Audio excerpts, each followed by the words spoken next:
ভোটদান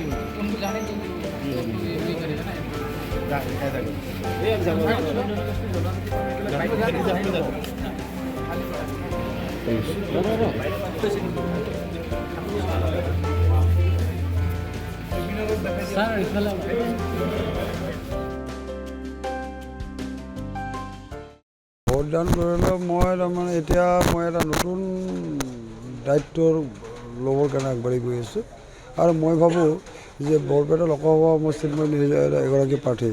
এতিয়া বৰপেটা লোকসভা সমষ্টিটো বঙাইগাঁও বিধানসভা সমষ্টিত 10 গুণ বেছি। গতিকে মই ডেফিনেটলি মোৰ কিছু দায়িত্ব বাঢ়িব, মোৰ দায়িত্ব বাঢ়িব, মোৰ কৰ্তব্য বাঢ়িব, কৰণীয় বাঢ়িব আৰু মই ভাবোঁ যে বঙাইগাঁও বিধানসভা সমষ্টিৰ বিধায়ক হিচাপে এজন জনপ্ৰতিনিধি হিচাপে মোৰ যি দায়িত্ব পালন কৰিছিলোঁ, মই বৰপেটা লোকসভা সমষ্টিৰ 10টা বিধানসভা সমষ্টিতো মই তেনেধৰণেই মোৰ দায়িত্ব পালন কৰিব পাৰিম, মোৰ কৰ্তব্যখিনি পালন কৰিবৰ কাৰণে মই সক্ষম হ'ম আৰু মই এই ক্ষেত্ৰত ৰাইজক সেৱা আগবঢ়াব পাৰিম আৰু ৰাইজে মই ভাবোঁ বৰপেটা বিধানসভা সমষ্টিৰ বঙাইগাঁও বিধানসভা সমষ্টিৰ ক্ষেত্ৰত যেনেধৰণে ৰাইজে মোক সহযোগ কৰিছিল, মই বৰপেটা লোকসভা সমষ্টিবাসী ৰাইজেও একেধৰণে মোক সহযোগ কৰিব বুলি মোৰ আশা আছে। মই আশা কৰিছোঁ আৰু তেওঁলোকে মোৰ নিশ্চয় ভোটাৰ ৰাইজলৈকে মোক সহযোগ কৰিবৰ কাৰণে আগবাঢ়ি আহিব। বঙাইগাঁওবাসীয়ে আপোনালোকৰ বহুত আশা কৰে। নাই বঙাইগাঁও চাওক, মোৰ এইটো হোম এছেম্বলি কনষ্টিটিউচন, মোৰ হোম কনষ্টিটিউচি। গতিকে ডেফিনেটলি মই বঙাইগাঁৱৰ প্ৰতি মোৰ এটা দুৰ্বলতা থাকিব। গতিকে মই আগতে যেনেধৰণে আছোঁ তেনেধৰণে বঙাইগাঁৱৰ প্ৰতি মোৰ এটা দুৰ্বলতা থাকিব। এতিয়া বঙাইগাঁৱৰ এগৰাকী নতুন বিধায়ক হ'ব।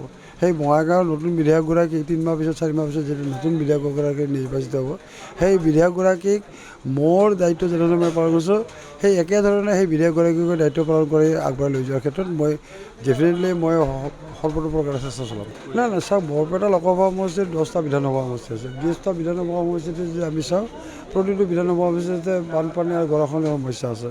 প্ৰধান আচলতে এতিয়া গোটেইকেইটা সমষ্টিতেই এটা তাৰমানে কমন সমস্যা হৈছে বানপানী আৰু গৰাখহনীয়া। তাত বাহিৰেও ধৰি লওক আমি যদি চাওঁ যে বোলে মই তাৰমানে অসম আন্দোলনৰ জৰিয়তে গঠিত এটা অসম গণ পৰিষদ দলটোৰ পৰা মই আহিছোঁ।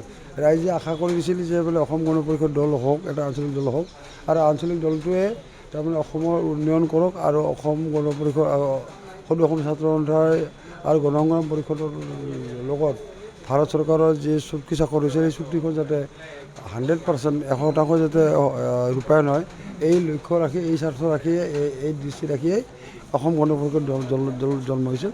আৰু মই যিহেতু অসম গণ পৰিষদ দলৰ এজন সদস্য, অসম গণ পৰিষদৰ এজন সেনা, গতিকে ডেফিনেটলি মই এই অসম চুক্তিখন ৰূপায়ণ হোৱাৰ ক্ষেত্ৰত মই মনোযোগ দিম।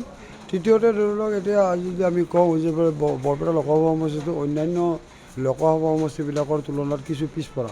গতিকে বিভিন্ন দিশত পিছপৰা, ইণ্ডাষ্ট্ৰীৰ দিশত হওক বা অন্যান্য দিশত হওক।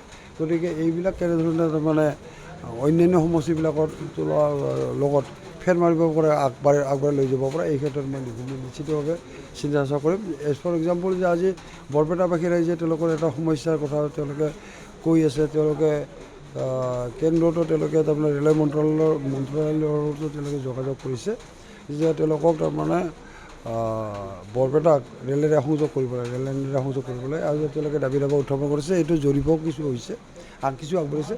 এই যিটো তাৰমানে বৰপেটা ৰেলেৰে সংযোগ কৰাৰ যিটো দাবী ৰাইজৰ, এই দাবীটো কেনেধৰণে এই 5টা বছৰত, মোৰ কাৰ্যকাল 5টা বছৰত কেনেধৰণে তাৰমানে সম্পূৰ্ণ কৰিব পৰা, কেনেধৰণে কাৰ্যকৰী কৰিব পৰা যায়,